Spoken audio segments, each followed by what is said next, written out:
On today's episode of Locked On Avalanche, yesterday we asked the question, could the Avalanche carry that momentum from that great come from behind victory in Buffalo into Carolina? The answer to that is a big, fat, emphatic no. Let's talk about it. New episode of Locked On Avalanche coming at you.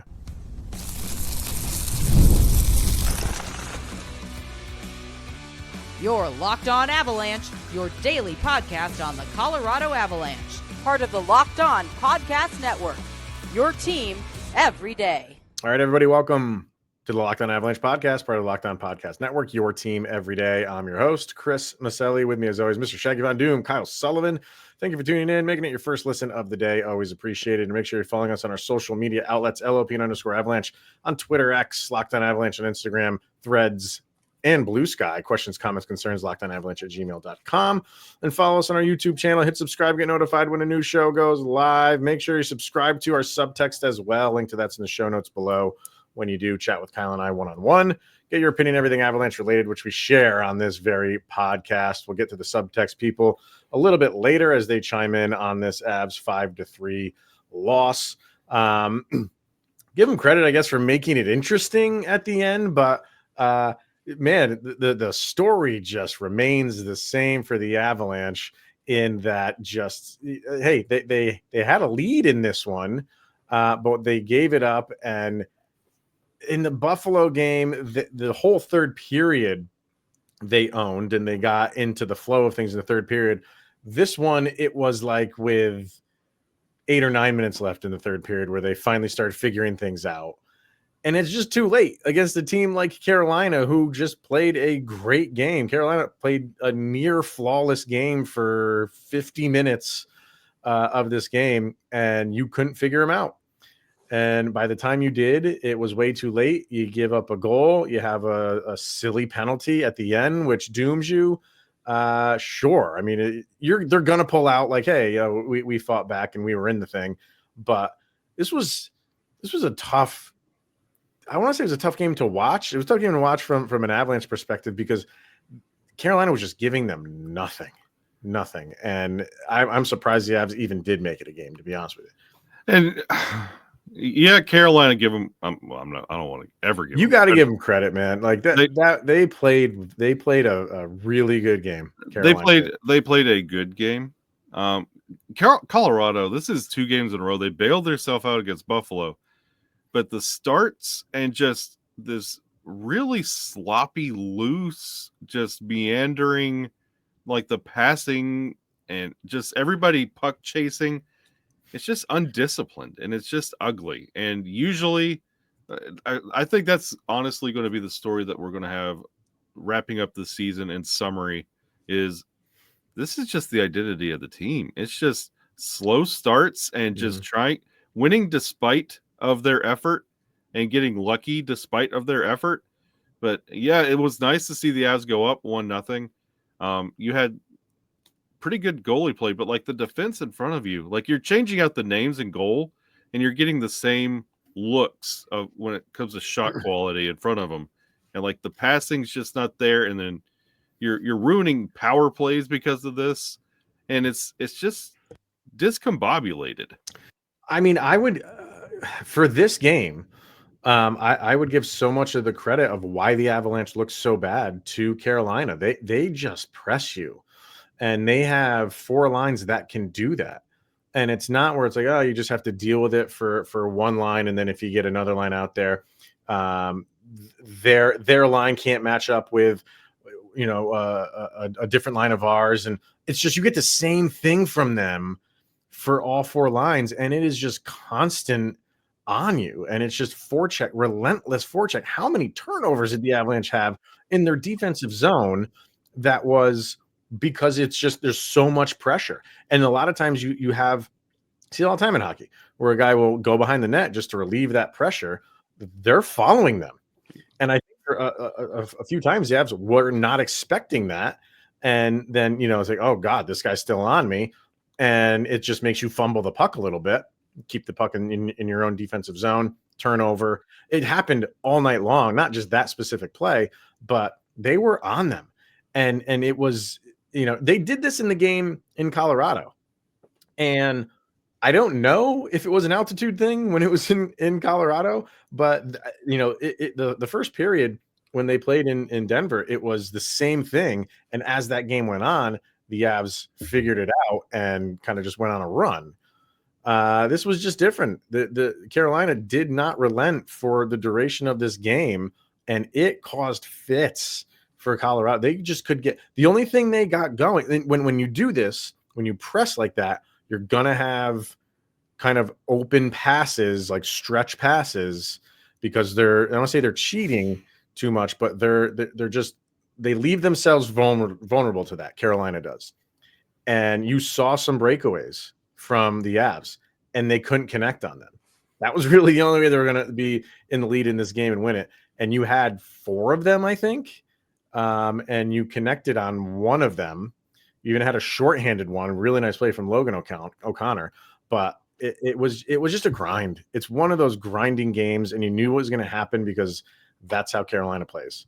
Yeah, I mean, I'll give credit all day long to the pressure. I mean, they did give really good amounts of pressure. But when I'm talking about discombobulated, out of sync, out of sorts, sloppy play, like when you do finally get those chances, how many times I'm pretty sure the ice in Lenovo was like 15 degrees colder because of the amount of whiffs this Avalanche team had. Like I've never seen so many swings and misses. Everybody struck out when it came to taking shots. Like the passes aren't there, and when they finally get a chance of a rebound or a good pass, like it was in the third period, it was a pass from Nate that missed Nuke, that missed Mikko, and it was just everybody was swinging, and it felt like angels in the outfield, like the puck was being controlled by an angel or something, and everybody's just there's music going, everybody's laughing at the team, but it's just I don't know if the Avs are playing like 3 plays ahead and not really focusing on the here and now and what's in front of them and trying to plot and plan the cute Colorado Avalanche trademark goal, but it has to slow down a little bit when you're being pushed out of your style of play. You have to adapt, and it felt like they kept trying to push into that flow, and it just was not working. If you look at the time on ice for the Avalanche, it's pretty kind of glaring to me. We start with your forwards, and like your guys that you would expect to be high in time on ice are with Nathan MacKinnon 25 minutes, Mikko Rantanen 25 and change, Lehkonen just over 24 minutes. You can throw Valeri Nichushkin in there. He had 19-25, but after it kind of takes a dive. Like Casey Middlestad only had, he was 1 second shy of 15 minutes. And fell down to the third line to finish. That's your second line center. And he is struggling a little bit. I don't say a little bit. He's struggling a lot. Yeah. So he had 15 minutes. Logan O'Connor had 15 minutes. I know, he's playing a penalty kill, and Carolina had 5 power plays. So that maybe, bumps his number up a little bit. But everything is just low. Parker Kelly, 10:30. Ivan 9 minutes. Prishapov only had 3 minutes. Kiviranta 13. So you don't have this where your numbers should be dependent on your line. It's just all out of whack because I think Jared Bednar, he's always going to push his top line. He's always going to push those guys to the limit. If you want to go to the defensive end, I think Makar had 28-30. Taves had 26. Malinsky 16.5, Sam Girard almost 19. So and Ludwig had 13. So it's a little bit more spread out there, still heavily reliant on your top guys. But for the forwards, it was way more top heavy than it typically is, in that it's the top line, and even your second line was not really where it should be. And I'm wondering, was that just Bednar not really having confidence in anything depth? And always, I know you're down in the game, so you have to, cycle your top guys out a lot more than normal. But you're even if you're cycling your top guys out, at least you're giving your second line a little bit some of that time as well. Didn't even seem like he was doing that. So everything was just reliant on the top guys, and when they can't get anything done, you're doomed. And I mean, you can't fault Bednar for making that decision. I mean, he started the game off with Parker Kelly's line, taking that initial face-off to get some kind of, an alternate look and an alternate game plan out there. And then when it comes to depth, like Miles Wood's not walking through the door, Ross Colton's not walking through the door. Where's your scoring coming from in the bottom six? It's not. Your goal scorers tonight was Nuke and it was Lucky. Mm-hmm. Like, those are your usual. It's Nathan MacKinnon, Mikko Rantanen, Cale Makar, Nuke, and Lecky. That's where the goals are coming from. You're not getting it. Nobody else is stepping up. When everybody's been hurt, like you've had the opportunity next man up, nobody's taken that. So there is definitely, if you want to win a game, you're going to have to overplay that top six. Well, let's kind of talk about that. And if you're watching on YouTube, the second bullet point we have there is it just and you mentioned it a little bit just a minute ago about just seemed like the Avs were just fighting the puck so much in this game. Credit to Carolina on that, and uncredit to just puck luck. And it just seems like the Avs did not have it at all in this game. So let's get our first break in, and we'll come back and keep discussing this game from the Avalanche and the Carolina Hurricanes. Let's hear from FanDuel. Get ready to tackle the NFL action with FanDuel, America's #1 sportsbook, because right now new customers can bet $5 and get $150 in bonus bets if you win. The FanDuel Sportsbook app gives you everything you need to place live bets on the NFL all in one place. So when you get that hunch in the middle of the game, you can check out the latest stats, view live play-by-play, and so much more on the same page where you place your bets. But you cannot place a bet on the Denver Broncos this week because it's a Week 14 bye for the Denver Broncos. That's the last week you can have a bye, and they got to be exhausted. They've earned it. They have absolutely earned it. So you can't put that $5 on the Broncos, but maybe put it against who are the Chiefs on a bye? I don't know. Put it against the Chiefs if they are. Bet against the Titans. You'll be fine. That's Kyle's other team. It'll be okay. Is betting against the Titans like betting against the Avalanche in the first period? Oh, it's like easily. It's like a home run. Okay. Well, there you go. There's where you're going to get your $5. So just visit FanDuel and join today and get started with that $150 in bonus bets if your first $5 bet wins. That is FanDuel.com. Never waste a hunch and make every moment more with FanDuel, an official sportsbook partner of the NFL. All right. So, it was just, the Avs needed, it almost felt like the Avalanche needed to be like flawless in this game for them to like overcome what Carolina was doing to them. They were forcing them out of their game. And the Avs, they're sticklers. They are going to stick to their style of game and make those little adjustments where they need to, but they're built on speed. and look what what Carolina does. They if they have an opening, they are going to shoot the puck on the net. And I know that doesn't really automatically translate to goals or high scoring games, but it just makes the defense respect you and honor you, and even a goalie just always has to be on his toes because they know a puck is just going to become flying towards me at any given second. And on the flip side, sometimes the Avalanche try to play that like cute game or perfect goal game. I don't think they did that in this game because they knew they couldn't. They knew if they had a moment, they needed to take it. And even playing that way, they couldn't get shots on net. And after 2 periods, they had 12 shots on net, 6 in the first, 6 in the seventh. And then they got an extra one in the third. They had 7 in the third. You said in the first, I know the exact play you're talking about. Mikko Rantanen just had a perfect opportunity and the puck just hops over his stick. And that just happened all night long. It happened to him a few times. Casey Middlestat, it hadn't happened to on the power play twice in the same power play where he's just trying to keep the puck in the zone and it just gets by him, where it really wasn't that difficult to stop the puck, but it just seemed like it bounced over his stick one time. It just got behind him when he was trying to pin it up against the boards another time. And that happened within like 10 seconds of each other. And it just seemed like all night long that the guys were just fighting the puck.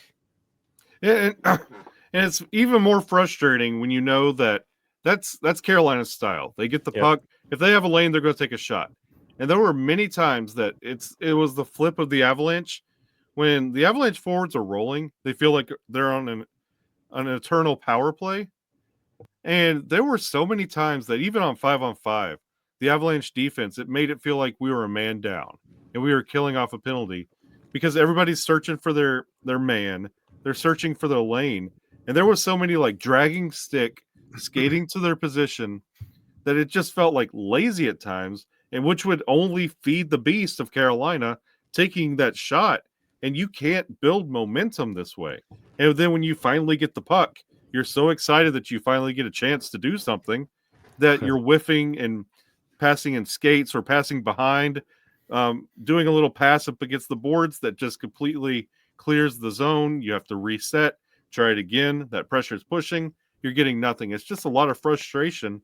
And I mean, Chris, we're podcasters. We know what Carolina's going to do. You know, the Avalanche know what Carolina's going to do. They need to adapt to that instead of keep pushing this where you're getting no leeway. And the power play is just ugly right now. And it's always like when the Avs have a power play and they put those numbers on there where they stand in the league, it's so misleading. It's because what have you done for me lately? And the answer to that is like nothing. I think, what are they, 3 for their last 30 or something like that? It's around that. I don't think that's exact, but it's around that. And got that first power play, all of them, they had 3 of them, but that first one was just a microcosm of what was to come for this game. Yeah. The Avalanche got nothing. Like the zone entries were just so ugly. If they got one, if they even got the puck into the zone, within 2 seconds, Carolina's on you and kind of kicking it the other way. They had nothing. I think that ended up with a penalty. That was when Devon Taves committed a penalty. There was maybe like 20 seconds left in the Avs power play. So that's how that ended. And if there's like, well, that's not the perfect way how that power play went, nothing is. It was ugly. And it has been for a long time. The Avs do the same thing game in, game out on the power play because they feel like when it's clicking, it works. Sure. But when you're in this drought that they're on a power play, I'm just sitting there watching, just like, can we just do something different? And they don't. They just stick to their guns. And I think they're just a little bit, they're not a little bit, they're a lot timid with how they cycle the puck. And they just keep it on the perimeter between Mikko, Mac, and Kale and just try to find something. But they don't move it around enough. They don't whip it around fast enough. It's just, we'll pass it. That guy holds on to it for 5 seconds. Pass it back. That guy holds on for it for 5 seconds. And you can see the difference when it does cycle, when the defense forces them to, if they get the puck in the zone and the defense forces them to cycle the puck around and they're in control of it, it opens up lanes left and right. But when they're just trying to have the lanes open naturally, the defense is not going to give you that. And they know that. So it's an ugly, ugly power play right now. And it's one of those things when it's working, it's a thing of beauty. And when it's not, it's just like, can we do something here? Nothing is working right now. And that first power play, the Avs were desperate for it at that point because they were trying and you felt the pressure and the momentum. And I believe Carolina already had 1 or 2 opportunities on the power play up to that point, and they killed those off. And when the first Avs power play came around, and for it to look so abysmal, there was a couple of those that it was that they try and reset it back to the blue line, and the just pass goes errant, and they have to reset. It just that moment where we talk about all the time, special teams and faceoffs. If you get those, you can start swinging momentum back your way, and you are wanting that power play, that opportunity to finally, push the pressure and get back on the board, and you just fumble it in every way possible, and it's just anemic the way you can't score. You want to see it improve, but who's going, like we were talking about the top and bottom 6, who's going to be that guy to step up and be that battery and that extra piece on the power play? Because other than the names you mentioned, nobody's making a case why they should be on special teams. Yeah, I mean, I if the top line is doing what they're doing, and even if they're struggling, and like you said, like, who's the guy to step up? You want to see guys like Kovalenko kind of just like stake his claim on this team. And I think he's playing well overall for this year. I think he's doing very well. But for games like this, It's like, okay, like they're giving the top line a fight. Every time those guys are out there, it is a dogfight for them. So when your line is called, go out and do something and put your stamp on this game and go get a goal. And easier said than done. I understand that. But you're just looking for guys like that to take the lead for their role. Ivan, like, and I think he's been having a good season too. But it's tough. Like, I thought O'Connor had a good game, but you want him to do that.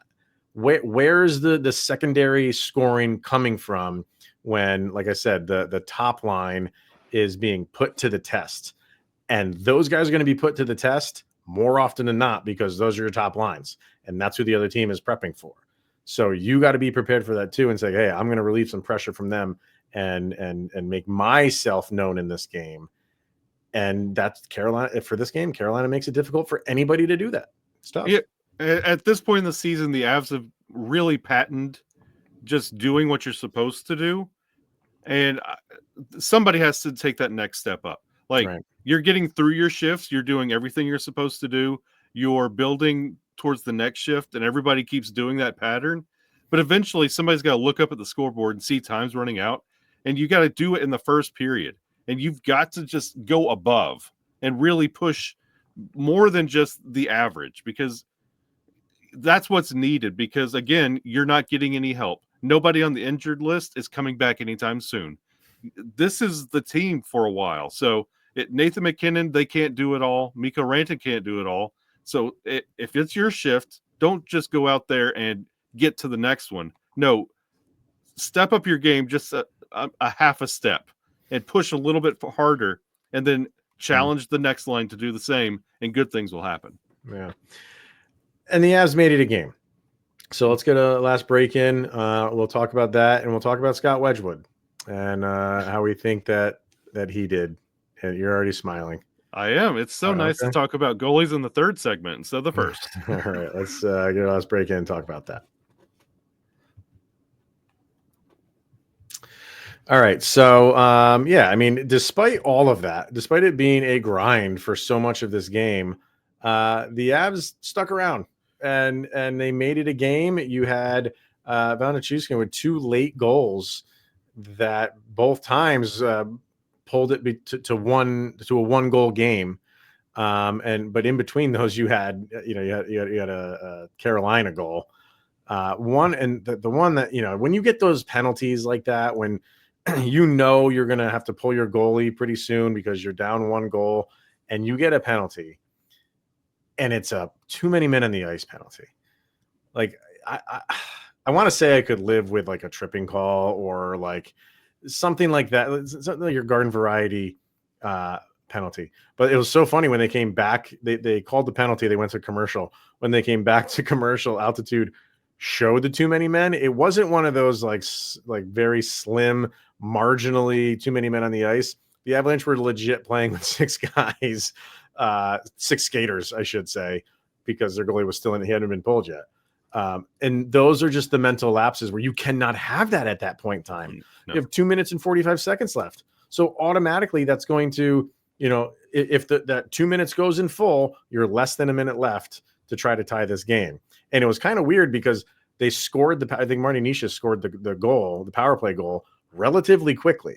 And I'm like, that might almost benefit you because now you have I think he scored the goal. There was 15, 20 seconds, I think, into that. That was the bad Kiwi Ronta screen. It was, it was a tough goal on Wedgwood, but so it gave them a lot of time to come back, and they did. They got another goal from Nichushkin, and then had some opportunities when they had Wedgwood pulled. Eventually, Carolina does get an empty netter, but just I think minimally, if you want to pull one thing out of this game, it's that. The team still does not have any quit in them. They made it a game. They made Carolina fight for it. But as far as Scott Wedgwood goes, like, I think this is what the Avalanche want from a goalie. Mm-hmm. Keep you in the game. You don't need to be the reason you win the game, but don't be the reason you lose it. And I don't think he was tonight. I think he made Carolina work for Carolina a ton of shots on goal. How many goals? Yep. 7 goal. And I'm looking up right now. They had 35 shots on goal. And they had to fight for those. They had to fight for him. So I thought he played a serviceable game, which where the Avalanche are and their goalie situation is what they want. Yeah, and the way he played, like, yeah, you could break down those goals however you want. Those are fine. I mean, those goals that went in, not much you can really do. It's not like they're terrible beach balls or leaky shots. Like, Right. they're bad beats. It happens. I'm not, but I mean, you had 30 saves. You made it deep into that first period without letting in the first goal. Like, you're doing all the right things. You're giving your team a chance. And that's the big game changer when it comes to Wedgwood. And I'm not saying he's all world Vezina or anything.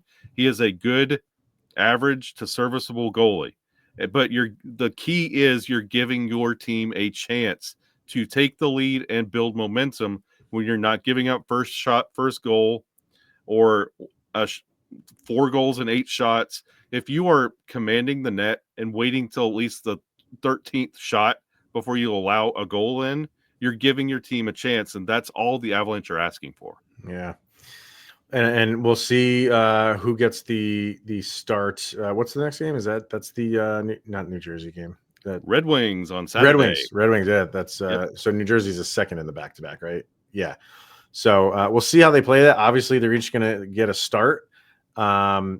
More often than not, you're the guy that you're considering your starters playing the first game. I know there's matchups that are involved and stuff like that, and who your opponent is and all that.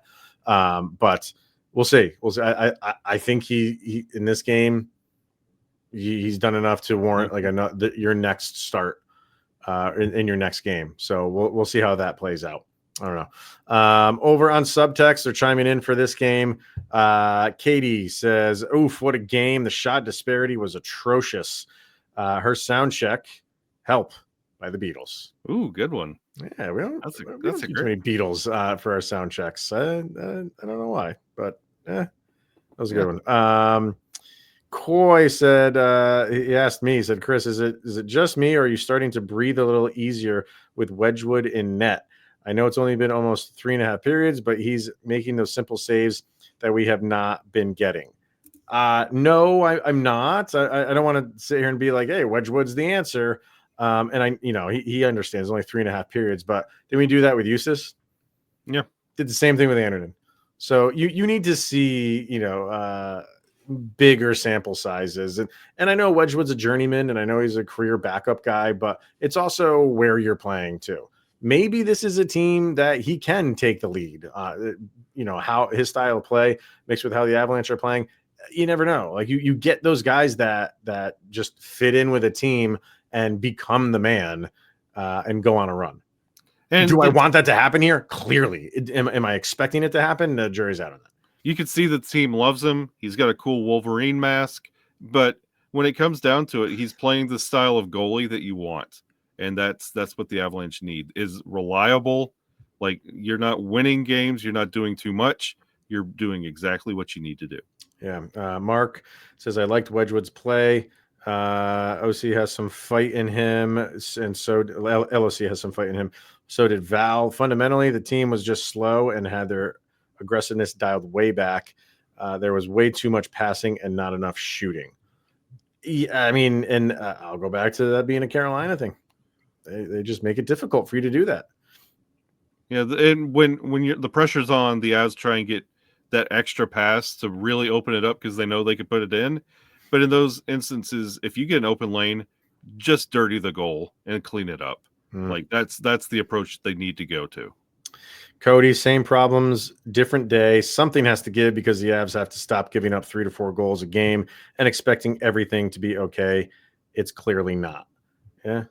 You would love to have one of those games.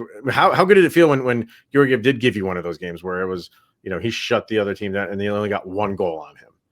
Like those are, we don't get that feeling too many times right now. If you're an Avalanche fan, you get hey, we got to score 5-6 goals, which is fun to watch, but it's a lot of weight you're putting on the shoulders of your offense. Yeah, Georgie's only given you 3 games under 2 goals so far this year, so That feeling is few and far between. Zach, it's hard to say something good or bad about that game. They were the better team after 60 minutes. So what's he saying? I'd say 60 seconds. Yeah. And Lisa, I thought Wedgwood looked good, but again, this team needs to put together a full 60. Also, her prediction, spot on. 5-3 with an empty net goal. Like, that's the part that's amazing, Lisa. Not just that you got the score, but you predicted the score because of the empty netter. So I'm going to give Lisa the award of the night. I'm going to give her the first star of the night. The first star goes to Lisa. The first subtexter of the night goes to Lisa. So incredible job. It was a very good one. Very good one. I kind of want to know what she's predicting for the next one, and I also want lottery numbers. So get a hold of me. All right. So let's pick our sound check for this game. Kyle and I always pick a song that most summarizes most recent game. Put these songs up on a playlist over on Spotify, which you can follow along. Just search LOA Soundcheck Volume number 4. This one is on. What do you got for this one, sir? Well, everybody knows this. No mystery. I'm a deadhead. So, but we're not going the dead today. We're going Fish. We're going with Sleep from Fish. It's a very melodic, just 2-minute jam. And 2-minute jam from Fish? Is it? Well, it's what universe are we living in? Yeah, it's the album version, for Pete's sake. Okay. If you listen to this live, it's probably a 45-minute odyssey. Yeah. But no, just listen to that 2 minutes, and it'll remind you of the first period. Just it's a kind of a sleepy song. It kind of talks about some heart stuff, but like that, the first period stuff, like, it's no mystery. Like, I don't know what has to happen and what they're trying to do here, but the first period must be addressed. I'm tired of the slow starts. I think we all are. You just feel like that can't keep happening. This team is too good to have these slow starts game in and game out, but they just seem to be the way that the Avalanche are playing games right now. It's kind of just, it's kind of baffling. So you're going jam band melodic. I'm going angst metal anger. And I'm going, I might have put this one on like volume 1 or something like that, but I'm bringing it back for this one. Could have been against the same team, probably against the same team because of the title. This is Gojira, Into the Storm. So, big Gojira fan. They were going to be at that canceled show. They were, but they were at the Olympics and tore it. Oh, that's true. Olympics. That was one of the greatest Olympic performances ever, athletes included. That Gojira. That was incredible. I still think about that performance. Oh, so good, so good. So, yeah, I mean, I'm Into the Storm is the name of the song, and it's kind of what it felt like. You're playing the Hurricanes, and they just suffocated you. And it was frustrating. And when you're driving through a storm, it's frustrating. So that's where the Avs were, at least in this game. I don't know, man. It was you're 1-1 on the road trip right now. So you're 500, but you got a big doubleheader coming up. Let's drive out of that storm, hopefully. And after the Buffalo game, coming into the Carolina game, I was going to use Dragon Force. I already had it prepped in my mind that this was going to be a Dragon Force sound check about Fury of the Storm.